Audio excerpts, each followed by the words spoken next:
Wednesday, September 15th, 1909. This morning I got my working papers. Later I went to the market for Mama. Mama says I'll make a good wife someday because I can add numbers in my head and never get cheated. Still, she gives me strict instructions. I must buy from Pisani, friends, relatives, and neighbors from the western part of Siliki, like us. Anyone else is a stranger, not to be trusted, Mama warns.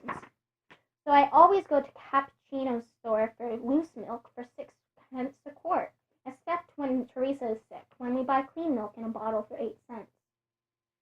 We get olive oil from Riggio's because they live upstairs on the third floor of our tenement building, and Mama has her favorite fish, cheese, and fruit vendors too. Today she reminded me to buy bread from Cavallo's bakery. Got it last, Angela, so the bread doesn't get crushed in your basket like last time.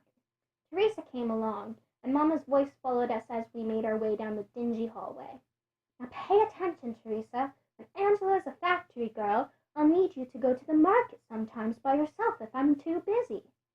See, Mama, Teresa called back, but as soon as our feet hit Elizabeth Street, she grabbed my hand and held on tight. She's only 8 and doesn't like the crowds.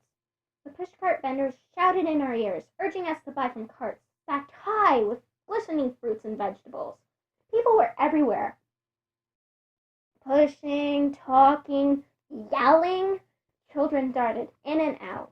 I saw one boy bump a bright red apple off a cart. Before I could blink, his little brother had swept the apple up off the ground and sprinted away before the peddler could hit him. The peddler threw his fist in the air and started to yell, making his face turn as purple as an eggplant. Teresa and I had to turn away to hide our giggles. I love the market now, but I can understand why Teresa feels shy. When we first came here, I was only 10, and each time I stepped off our tenement landing, I felt someone would knock me down.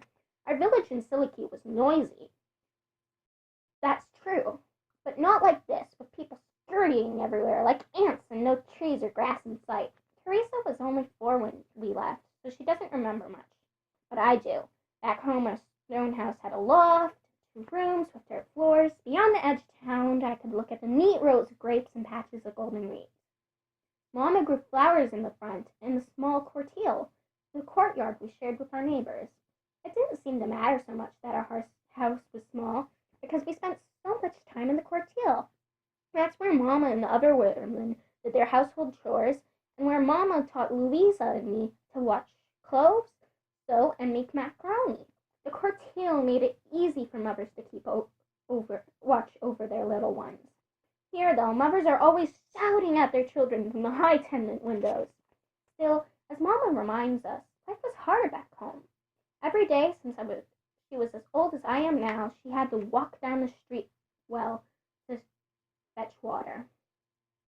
Mama wouldn't give up having a cold water faucet right in her own kitchen for anything. And even though our village was pretty, times had gotten so bad me Padre couldn't get work, even as a farm laborer. After we'd gathered everything Mama needed at the market, we went to the bakery.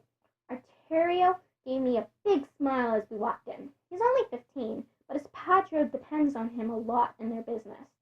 We waited while he helped an elderly woman. Then he said, "My sister Tina says you're not at school anymore, Angela. Is that right?" Tina was in Miss Kelly's class too.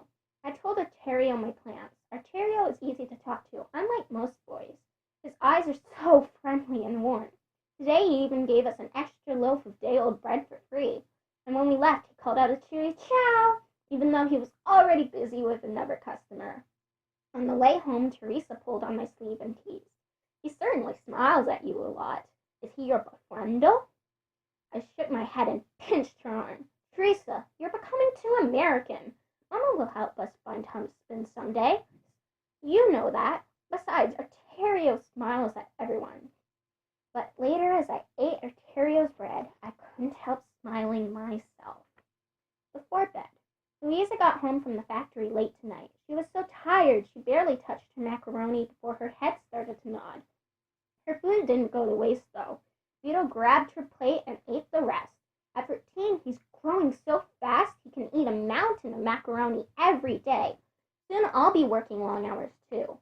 I'm a little worried about not being here for Teresa. She depends on me a lot. I like to do the shopping for Mama, but Teresa would rather stay home. Teresa with her schoolwork too, and that will be hard if I get home late. Sometimes I worry too, because Teresa doesn't seem very strong. She sleeps right next to me and wheezes a lot at night. I guess the dust and dirt of our neighborhood don't agree with her. Louisa brought home bad news.